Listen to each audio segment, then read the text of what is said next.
Petit focus à présent sur un élément qui est assez important et qui est lié effectivement à tout ce qui concerne la force majeure. La force majeure, C'est fondamental ça, parce qu'on n'en a pas entendu beaucoup parler, donc c'est un point qui est important. Est-ce que vous rentrez dans le cadre de la force majeure? Alors c'est quoi? alors, parce que c'est une question qui va revenir très souvent dès lors qu'on va se retrouver dans une situation où on ne peut pas bénéficier d'aide, où on ne peut pas obtenir une suspension de loyer, et qu'un contrat vous est opposé avec des obligations en face. Est-ce que vous devez payer, pas payer, alors que la situation a été totalement gelée? Est-ce que vous pouvez invoquer la force majeure pour ne pas avoir je dirais, à respecter les obligations issues du contrat pour suspendre ou voire même vous délier d'un contrat. Et donc, cette question de la force majeure est intéressante. Elle suppose trois critères qui sont visés par l'article 1218 du Code civil et qui prévoit que la force majeure n'est opposable et qui fait que, eh bien, il y a un empêchement qui fait que vous ne pouvez pas accomplir vos obligations ou que votre co-contractant ne peut pas assumer son obligation. Il faut que l'événement soit imprévisible. Et sur notre slide, on vous a mis attention à la date à laquelle vous avez pris cet engagement. Si plus on se rapproche de la période où la pandémie était bien connue et que l'événement était bien connu et les risques, je dirais, devenaient de plus en plus prévisibles, attention au fait que on ne peut plus vraiment invoquer ensuite l'imprévisibilité qui est liée à la force majeure. Là pour bien préciser, hein, on est typiquement dans le cadre de vous deviez organiser un spectacle, vous deviez avoir une mission dans le cadre d'un festival, vous deviez aller faire un tournage et du coup tout est gelé et donc du coup qu'est-ce qui se passe? Est-ce que du coup il y a une force majeure et du coup avec la conséquence c'est la résolution du contrat et la restitution, c'est-à-dire qu'en fait potentiellement ce qui a été payé va être remboursé. Donc vous êtes prestataire, la personne vous demande de rembourser l'argent. Et donc, ça a quand même des conséquences qui sont pas négligeables. Et donc, du coup, il y a deux questions à se poser. Donc déjà, il y a le fait effectivement de la question du coronavirus, à quelle date c'est arrivé. Ça c'est fondamental parce que est-ce que vous pouviez prédire, est-ce que vous pouviez prévoir ça au moment où vous avez pris vos engagements? Si c'était si c'était juste avant le confinement, on va vous dire que vous pouvez pas opposer ça. L'autre question qu'il faut se poser, c'est savoir si l'empêchement est temporaire ou si l'empêchement est définitif. Parce que qu'est-ce que nous dit l'article 1218 du Code civil? C'est que si l'empêchement est temporaire, il y a un report qui est effectué de la prestation. Et donc, typiquement, vous deviez faire une formation au sein d'une entreprise ou au sein d'une collectivité publique. Le temps du confinement, c'est pas possible d'aller faire cette formation au sein de cette entreprise où vous deviez faire un tournage ou un shooting photo, mais rien n'empêche que ce soit reporté à plus tard. Par contre, s'il y avait une urgence parce qu'on était dans le cadre, par exemple, d'un festival qui a été, lui, annulé et donc qui ne pourra pas avoir lieu plus tard, là, pour le coup, on peut être dans le cas d'un empêchement définitif et c'est là où il y a toutes les conséquences avec la résolution et la restitution des éléments. Alors, sachez qu'il y a aussi pas mal de contrats qui prévoient d'exclure ou pas l'épidémie, par exemple, une épidémie, une maladie. Ça, c'est la première chose. Et puis, il y a des contrats aussi qui prévoient ce qui se passe en cas de suspension, c'est-à-dire qu'ils disent dans le cadre d'une suspension de plus de 2 mois, et là le contrat sera résolu. Si c'est pas le cas, du coup, on se référera à ces deux questions. L'empêchement est-il temporaire ou l'empêchement est-il définitif?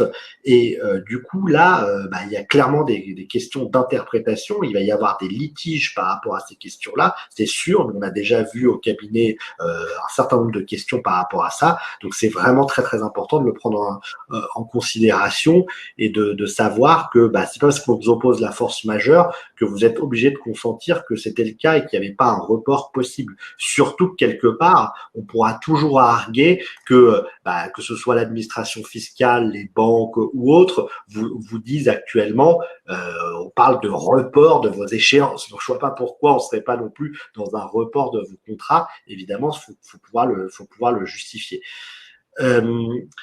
Donc, ça, c'était la force majeure. Il y a une autre. C'est-à-dire que quand on ne se situe pas, effectivement, il y a une autre notion qui est celle de l'article issu de l'article 195 du Code civil.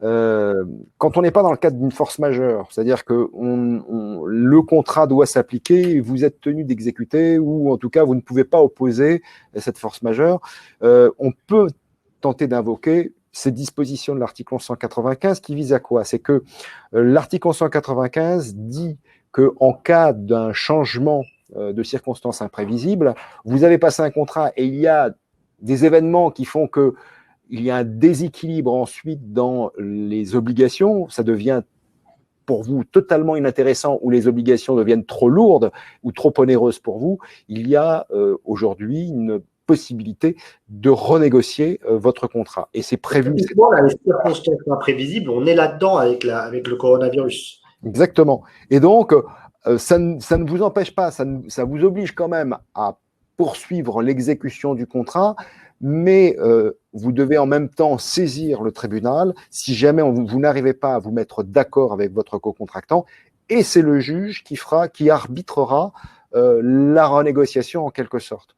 Donc c'est un mécanisme, je dirais, qui vient pallier le fait que vous ne puissiez pas éventuellement invoquer la force majeure si les éléments de la force majeure ne sont pas réunis. Et vous allez voir un petit peu plus loin, puisqu'on va aborder les questions liées au loyer, vous verrez que cette notion peut avoir son intérêt.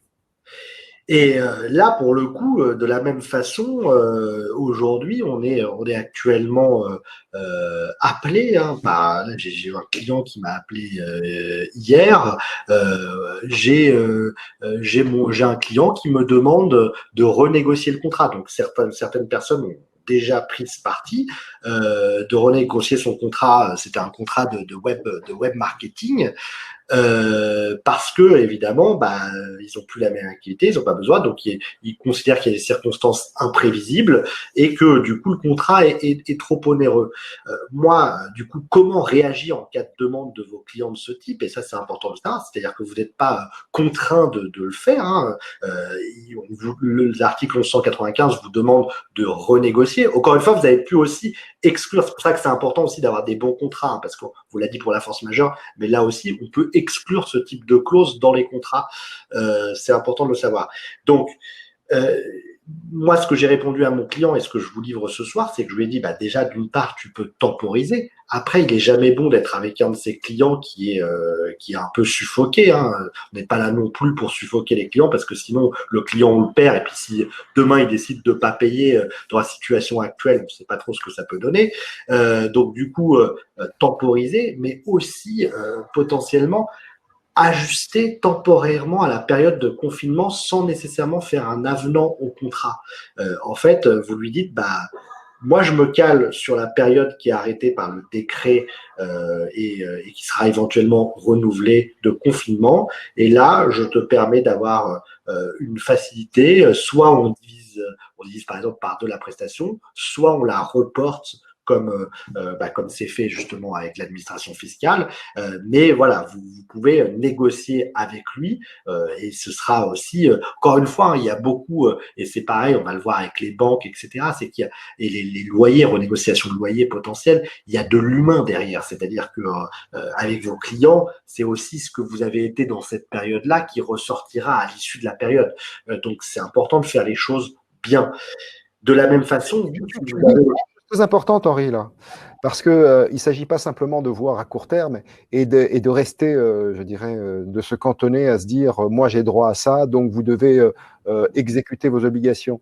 Ce genre d'attitude va engendrer inexorablement des tensions et surtout des situations où les uns et les autres ne se font pas de cadeaux. Il faut être particulièrement humain dans ces périodes. vraiment être de bonne foi et accepter éventuellement d'aller vers la discussion, tenter d'éviter tout ce qui recourt aux tribunaux parce que on le sait bien, ça va pas bien fonctionner, ça fonctionnait pas très bien avant, ça va pas bien fonctionner ensuite, encore moins bien. Donc, éviter le plus possible les recours aux tribunaux et essayer de trouver des accords. Je lisais une question de Rosario qui demandait justement dans ce cadre-là, est-ce qu'il fallait signer un document, est-ce qu'on devait écrire quelque part. Je pense qu'un échange de mails, mais qui fixe les choses clairement, il ne faut pas qu'il y ait de troubles ou d'interprétation, encore une fois, sur ce à quoi vous vous engagez en termes de report. Et que si régulièrement, en fonction des évolutions de la situation, eh bien, il faut revoir ces délais, eh bien, vous le faites normalement, et vous laissez par contre une trace écrite. Oui, il faut laisser une trace. Et vous pouvez dire éventuellement aussi dans le mail que ça ne vaut pas avenant au contrat et ça ne vaut pas acceptation d'une modification globale des montants. Ça, c'est aussi des montants qui seront potentiellement dus. C'est juste une facilité. Soit ça peut être une facilité de paiement ou ça peut être une revue du contrat pendant cette période de confinement. Alors, on a pas mal de questions là. Alors, oui. Delia nous dit c'est très clair avec des exemples pratiques. Merci Delia. Amen nous dit je suis auto-entrepreneur consultant en clientèle avec un CA en 2019 environ à 60K en pause depuis janvier suite à une baisse d'activité. Reprendre en avril. Du coup là dans ton cas, Ahmed, tu vas pouvoir regarder et montrer que sur mars 2019, Il faut regarder par rapport à mars 2019. Nathalie, merci beaucoup pour cette web conférence, confrère. Ça fait plaisir qu'il y ait des confrères qui sont là. Merci Nathalie. Laurence nous dit côté fournisseur, quid des contrats type prestations hôtelières que font les centres d'affaires comme Régus. Ça me rappelle quelque chose. Un de mes premiers dossiers. En pratique, j'ai mon centre de bilan de compétences installé dans un bureau loué chez Régus, mais la Direct nous interdit de faire des formations bilan de compétences en face à face, donc je n'ai pas la possibilité d'exercer mon bureau, bien que je puisse y aller seul. Je paye donc un local qui me sert à rien pendant tout le confinement. Régus m'a dit qu'il n'était pas concerné par les facilités pour les loyers car prestations hôtelières. Et typiquement, là, je pense que Laurence, il faut que tu fasses valoir cet article 1195 en leur disant qu'il y a eu un changement de circonstances imprévisible qui rend l'exécution excessivement onéreuse pour un service dont tu ne bénéficies pas, à voir s'ils l'ont pas exclu de leur contrat. De toute manière, il y a un débat aussi sur le fait que c'est une clause d'ordre public, mais on va pas y revenir ce soir. Mais c'est un point intéressant, Laurence, et n'hésite pas à potentiellement nous contacter pour qu'on puisse en discuter. Sachant Mais il est certain qu'il y aura des cas litigieux, des cas où éventuellement, par exemple, Régus dira je ne suis pas concerné, mais pour autant, si l'activité est bien précisée dans le cadre du contrat signé, je ne sais pas s'il y avait une précision quant à l'utilisation des lieux, mais si l'utilisation des lieux est précisée comme étant celle de faire, de se servir des lieux pour des formations et des bilans de compétences, eh bien, à ce moment-là, on peut faire valoir le fait que dans la mesure où la Direct interdit de faire ces formations, à voir si on rentre même pas dans le cadre de la force majeure. À voir. Donc c'est là aussi, il y a des choses à regarder, mais c'est vraiment au cas par cas. Il faut étudier, il faut regarder les éléments contractuels. Alors, il y a Cyril qui nous demande quand la force majeure n'est pas inscrite dans le contrat, est-ce qu'elle s'applique? Oui, la force majeure, tout comme l'article 1195, s'applique même lorsqu'ils ne sont pas inscrits dans les contrats. Donc du coup, sauf qu'en fait, il y a possibilité, c'est ça qu'il faut savoir aussi, c'est qu'il y a possibilité, c'est ce qu'on disait tout à l'heure, de les aménager contractuellement. Donc nous, quand on fait un contrat, évidemment, on le fait en faveur de notre client. Donc on essaie de prévoir ce genre de situation, même si là, je vous cache pas que sur le coronavirus, c'était un peu difficile à prévoir. Mais en tout cas, souvent, on met qu'au bout de 2 mois, si la prestation n'a pas pu être faite, il peut y avoir il peut y avoir une renégociation du contrat ou une suspension. Et je vous cache pas que, comme beaucoup de gens, hein, en fait, on va aussi apprendre de cette crise et on va aussi parfois remodifier certains de nos contrats en fonction de ça. Clairement, ça va être le cas, hein, Jean-Philippe. Euh, donc, du coup, voilà, l'imprévision, s'il y a un événement imprévu, vous pouvez demander des renégociations. Laurence, tu vas pouvoir demander une renégociation potentielle à Régus. C'est Voir, possible. voir peut-être davantage, parce que je vois que Laurence nous dit que c'était inscrit. Alors, il peut y avoir une contestation parce que lui, Régus va dire, mais moi, je mets à disposition le local, je peux vous mettre, vous pouvez l'utiliser seul. Mais si vous, dans votre activité, il était bien précisé les modalités dans lesquelles vous utilisiez les locaux et que cela nécessitait d'être à plusieurs, bah là, pour le coup, il y a une interdiction qui vient de l'extérieur et sur lesquelles Régus ne peut rien et vous non plus. Donc, à mon avis, là, il y a potentiellement la possibilité de faire état de la force majeure pour demander soit la suspension, en tout cas, de la prestation de Régus, dans la mesure où vous ne pouvez pas utiliser le service. Il y a quelque chose, en tout cas, à faire. C'est clair. En tout cas, vous voyez bien, ce point est fondamental, donc avoir le réflexe de vos contrats parce que vos contrats, c'est votre business. Donc, soyez très attentifs à vos contrats. Si vous avez une demande d'un client en ce sens-là, soyez très, très attentifs.